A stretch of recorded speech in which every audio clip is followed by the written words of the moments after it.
So in 2000, I just returned from my first overseas deployment as a young captain. I was a Marine fighter pilot. I was flying F-18s. And I just got back from a 7-month deployment. This is pre 9/11. So it was just a regular show of force type of unit deployment. And I had just gotten back. I would say it was about 9 months after my return. I was in a school. It was a weapons tactics instructor school. It's like the Marine Corps' version of Top Gun. And I was going through this 10-day course, and it was a couple days into it, I started to sense a little pain. It was a toothache. And it didn't seem like much at first, but after a few days, at any time that I would chew, I could feel this pain in my right maxilla. By the time I got to the end of that 10 days, I couldn't put my teeth together. If I was asleep and my teeth touched, it would wake me up. It was excruciating pain. So when I went to dental, they did an x-ray and didn't see anything wrong with the teeth, but it was up in the roots of the teeth. Like up in here, they saw a shadow and said, "We think you got a periodontal cyst," which is not an uncommon thing. But when they went in a couple days later and took it out and it plopped out into the Petri dish, they sent it to Bethesda for the biopsy just to make sure it wasn't anything. Well, that's when they found out it was something, and it was a malignant neoplasm, and it was a diffuse large B-cell lymphoma, non-Hodgkins lymphoma. I found all that out, didn't really know what any of that meant other than the fact that the previous year, my mom had been diagnosed with breast cancer. My dad was diagnosed with bladder cancer 2 days apart, a Tuesday and a Thursday, while I was home on leave before I deployed overseas. So it's just a little over a year. Both my parents were diagnosed the same week. So I was familiar with cancer as a young guy, but malignant neoplasm, diffuse large B-cell, like all this stuff was just all new and shocking.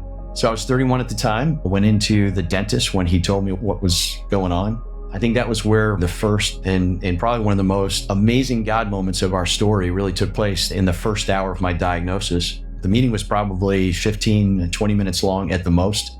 He explained very little of the difference between lymphoma and non-Hodgkins because he's an oral surgeon. He wasn't an oncologist. But as he handed me my medical record back and he reached over to shake my hand and apologized, this Navy captain, very senior officer, looked at me as a young Marine captain, not a senior officer, and he says, "I'm really sorry, Marine." I could tell he was upset. He seemed more upset than I was. I found out years later, this was the first time that Captain Morgan had ever diagnosed anybody with cancer. As you think about what and who his patients were, they're all young warriors, young, healthy warriors. And he said, "I'm really sorry." And he looked at my shoes, and I squeezed his hand about as hard as you can without being disrespectful to get his attention. He's looking right at me like, "Why is this guy squeezing my hand?" I said, "Doc, I'm not dead yet. And a strong will to win is second only to a deep faith in God. I'll not only beat this disease, but I'll fly again." I really thought that that was just words of encouragement that were needed by the doctor. But over the next few minutes, as I walked to my car and hit the empty parking lot at the end of the day, I realized in that moment that that wasn't words that were for Captain Morgan. That was the Holy Spirit telling me, "David, I've got you. You're going to beat this disease and you will fly again." And that's what our testimony has been for the last 20 plus years. God gave me information that I could share with Megan on my first day. "Honey, I got bad news. I got lymphoma." But God showed up, and I've got good news too. We're going to beat this, and I will fly again. And we never looked back, especially on those darkest days where you're really rattled in your faith. But we just kept leaning into our faith and leaning into that one moment on that first hour when God said, "You're going to beat this and you will fly again." We've had the privilege of talking to so many fellow cancer warriors, and those first couple weeks are such an emotional roller coaster. It's a giant blur. You step into the ring, you get hit square, you hit the mat. The world's just spinning, and then you got to step up and try to get your feet underneath you. And in that entire time, you're going through staging, getting second opinions. So much is happening. I knew what my mom and dad had gone through previously in their cancer fight. They both beat it. Mom had a nucleation of a tumor in her breast and then radiation, but no chemo. Dad had surgery to remove his bladder, had a brand new one built. One of the first ones, we're going back 24 years ago, it was one of the first neobladders built out of part of his colon and survived for 17 more years. I understood with lymphoma, that was probably my path. So I remember that first day knowing that and believing that I was going to beat the disease. But I also remember grabbing a Bruins hat or a Red Sox hat and asking my family on the first day, trying to maintain that sense of humor. "Hey, which one looks better for chemo?" Because I just assumed, right? I didn't know yet. When we left Beaufort and went to Bethesda, Maryland, which is the premier place for a military member to get treatments, it's right there in DC. If a congressman, a senator, or the president of the United States gets diagnosed with cancer, it's going to be Bethesda, the National Naval Medical Center, and the National Cancer Institute right there that they're going to be getting their treatments from. So I had the absolute best. I went in there with that confidence, and it was very early on. I was only there for about 10 days getting my staging when they said, "Hey, good news. You've only got this one tumor that was in your jaw, and we can't find anywhere else. But the bad news is because of the nature of this non-Hodgkin's lymphoma, you have what we call a primary lymphoma of bone. This is a rare type that is so rare, there's only been like 50 other people that have had it. So instead of a 70, 80% chance of success, we think you may only be in the 20s, but you're a young, healthy Marine otherwise, you're in great shape, you're going to be the one. And I said, okay, well, I'm no doctor, but I know how to read tech manual. I understand how to study and prep to fly a multi-million-dollar airplane. Give me some statistics. Let me see your technical manuals like I have for my airplane. Show me the studies. And when they did, it took a few days, but when they did, there were only 50 other people that had what I had back in late 2000, and not one of them had survived 5 years. The definition of success in oncology, depending on the cancer, is did you make it 3 years, 5 years, 7 years, 10 years? Every cancer is a little bit different, but the doctors go, you're in remission, you're in remission, you're in remission. Oh, you're at 7 years, you're cured. And it's just one of those things where not one of them had reached that point where any of them had been cured. Most were deceased. A few were still fighting, and a couple had been in remission maybe for a few months. So that really rocked our world. It was interesting because we had all these books, because my wife was way open to alternative medicine before I was. Not that I was closed, I just was focused on flying airplanes, serving my country, and letting Megan take care of the kids. So when they had dietary issues or got allergic to milk and she took them all off dairy while I was doing my thing, she came to me and said, there's hope. There are other options. God has to get all the glory for my survival. I give my wife all the credit because she's the one who would do the research and burn the midnight oil and learn about all these people that beat cancer with carrots or colon cleansing and detoxing. We already had some info. When you asked what the doctor said, they said, we're going to do chemoradiation surgery anyway. And we said, but what about carrots, detoxing, water purification? We started throwing stuff at them right out of the gate. We were so naive. We had no idea what we were about to experience. You had 3 heads. And of course, you go back, this is 23 years ago.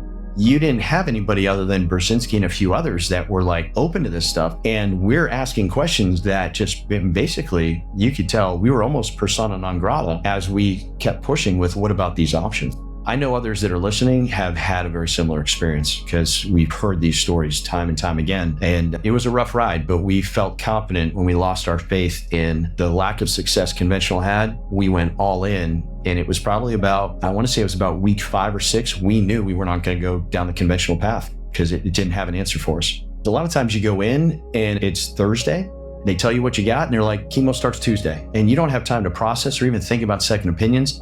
And I believe for the sake of your emotional health and your physical health, as well as your ability to make a sound decision and have discernment as to which way you should go, always get the second opinion. And what I did, the reason it took 5 weeks is when I asked for mine, I'm from Boston, so I asked for Dana-Farber Cancer Institute, which is big up in New England, up in Boston.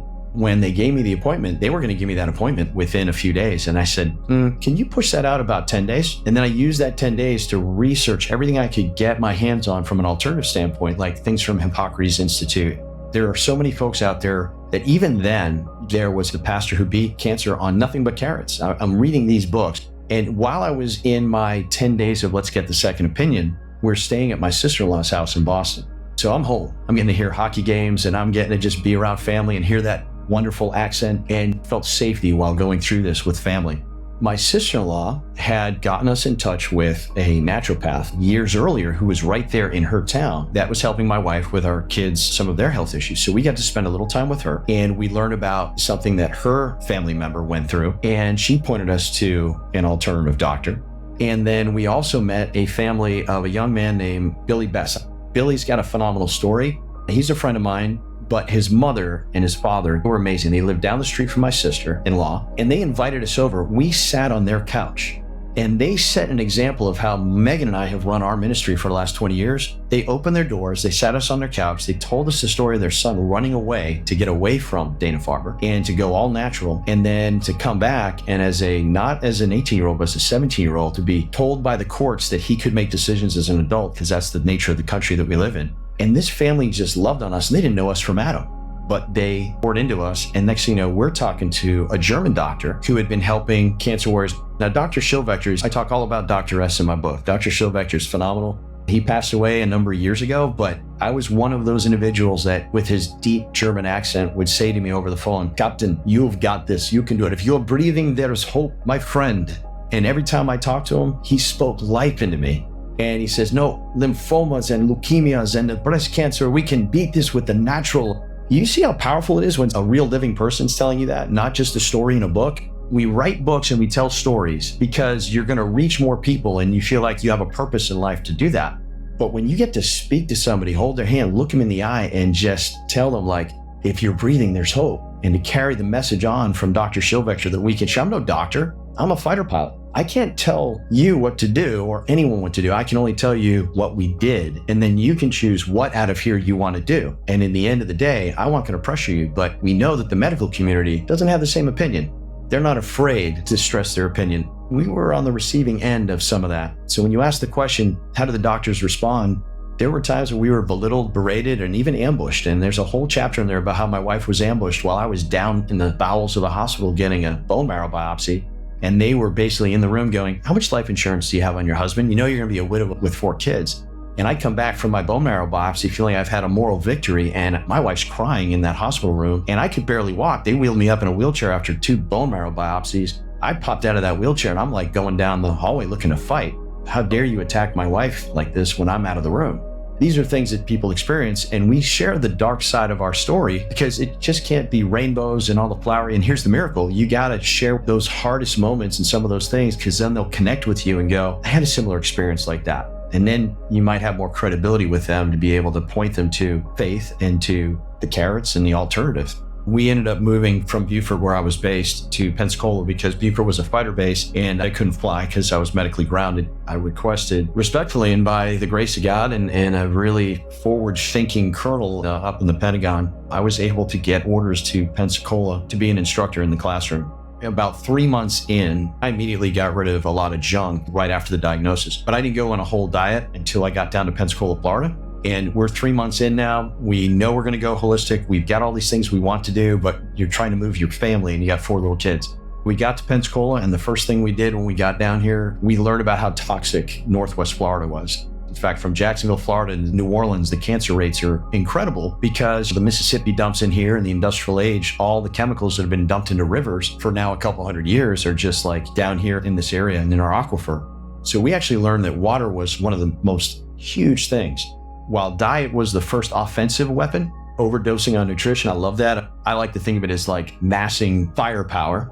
When I share our battle plan, I always talk about winning championships. You want to beat cancer, you want to live, you want to win a championship. And I always tell folks that, like, Tom Brady went to the Super Bowl, I can't tell you how many times, but we know how many rings he has. He didn't win every single time. He won most of the time. And that's cool to say as a Tom Brady fan. But it didn't happen every time. And why not? Because you might have the best offense, but what wins championships is the best defense. So what we've done is we've helped people immediately go into their homes and get rid of every chemical out of their house, whether it's in their toothpaste or it's under their sink as a cleaning agent. And we teach people how to clean up their water and immediately just get your water 100% purified. And I'm not talking about what you drink, I'm talking about what you bathe in. It was in that process, the first few weeks in Pensacola, that we learned about how toxic the water was here. And I'm not beating up on Pensacola. It's pretty much any industrialized nation has got 7,000 contaminants in the water. So we immediately went into, let's clean up our water and get the defense in place. So we didn't bring any chemicals with us when we moved. We emptied our house of that garbage. We got rid of processed foods, and I was trying to eat healthy. We put a whole house filter on the home because we learned that you got to drink contaminated water for 5 years to get the same amount of cancer-causing toxins as your skin absorbs in 1 month of showers, just right through your skin being the largest organ. So within about 3 weeks, the filter was on. And the day after the filter went on, I flipped the switch and said, okay, now we're going to do that raw diet we talked about. And from that moment on until the cancer was gone, and then for about 3 months after, I never ate anything but raw fruits and vegetables. Didn't cook anything, went 100% raw and share that whole diet plan. But it was 1 quart of carrots and 2 quarts of green leafy vegetables. When you put that 2/3 combo, it was tolerable because the green stuff, all those cancer fighters it's pretty rough. It's like a paste. You put the carrots in there and the sweetness of it all and the healing sugars of the carrots, what a powerful combo. So we went on the offense as soon as we got the defense in place. So I did 8 ounces of juice every hour, on the hour throughout the day for 96 ounces. Some days it was all done before I got home. Some days you had a busy day and you're like, I still got half of this to go and I'm going to knock that out because my wife spent the time in the morning while I was doing injections and doing the things that I need to do from an immune boosting standpoint and get ready for work. Meg's prepping all this juice. She was my support structure. Bought the organic vegetables, washed it the night before, juiced it the morning, and I would have that in my fridge. We knocked it out. It was done inside of about a 12-hour window every single day so that I could get the maximum amount of effort. Obviously, by the end of the day, it's already starting to oxidize, but you do what you got to do. And I believe God honors that. And I believe the body will take what it gets and it's going to use it to the max extent. I mean, the body's designed to heal. I think that's the way we were designed. And God gave us the tools in the garden. He made the fruits and the vegetables and the trees and the plants before he made man and woman. He knew we were going to need it. And if we use those resources and we treat it like what it is, the healing tools that God gave us in our toolbox, the body does amazing things. It wants to heal. When we talk aviation, we talk about mishaps. And when an airplane crashes, you look at how all these things that are designed to prevent that from happening, we call it the Swiss cheese model. That didn't stop it, that didn't stop it, that didn't stop it. Or you can look at it as a chain, right? If any one of those chains breaks, the mishap doesn't happen. I think oftentimes when we look at our stories, we go backwards. You can't know in the moment, but you look back and you go, if I hadn't met this person and they didn't tell me about Dr. Shilvector and he didn't tell me about the biological dentist in Rhode Island who took all my metal fillings out, because that's a whole other story about mercury amalgam and all that, but I got all that stuff out. And then his friend had just gone to Switzerland and was now working in a clinic over there. People ask me, I've read your battle plan. Which one of those is the most important thing? And I go, I can answer the question from a defense and offensive standpoint, but I think it's a hybrid. And I can't tell you any one thing, but if it were to ever come back, anything that I had done in the past that I wasn't doing in that moment, like there were things I did to boost my immune system, like from Canada, 714X, something that we learned about. And I did it because they told me to. And then obviously, if you're injecting nitrogen into your lymphatic system, you can't fly airplanes. God restored my health, and then he restored my career, and I flew 18 more years. And a wonderful story on how that ends, but I can't do that anymore because I can't put nitrogen into my body and then go up to altitude. But obviously, if I were to ever deal with it again, I wouldn't change anything. I'd go back to what worked. So one thing I remember saying that I felt was most valuable, faith beats cancer. If you believe you can win, you can win. If you believe you're dead already and you believe that you got 2 weeks left, you're probably gone on the 14th day, because it's amazing how powerful the mind and the psyche is.